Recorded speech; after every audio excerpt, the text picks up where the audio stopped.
Hello everyone, আসসালামু আলাইকুম। সবাই কেমন আছেন? সবাইকে অগ্রিম ঈদ মোবারক। কালকে সেমাই চিনি সব আনা হয়েছে বাজার। আজকে আনা হয়েছে মাছ।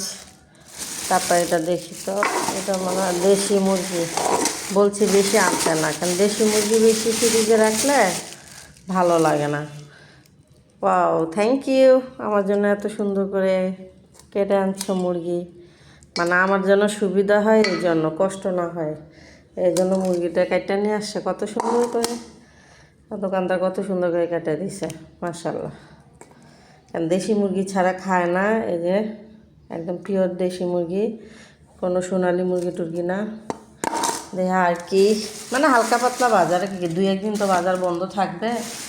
তা বাজার শেষ, রোজার প্রথম দিকে বাজার করছিল। এটা মনে হয় চিংড়ি, রোজার মধ্যে বাজার করছে, ওটা প্রায় শেষ হয়ে গেছে। এটা হলো চিংড়ি মাছ। কারণ রোজার বাজার মানে ঈদ এসে পড়ছে আর শেষ, আর আমরা যেহেতু 2জন মানুষ, আমাদের এত বাজার লাগে না। এই জন্য মানে যে কদিন যায় আর কি নিয়ে আসলো। কেন ঈদের জন্য তো কয়েকদিন বাজার বন্ধ থাকবে, তখন তো আর বাজার টাজার পাবো না। এই জন্য হালকা পাতলা কিছু নিয়ে আসলো। এই দিক দিয়ে শসা, গাজর।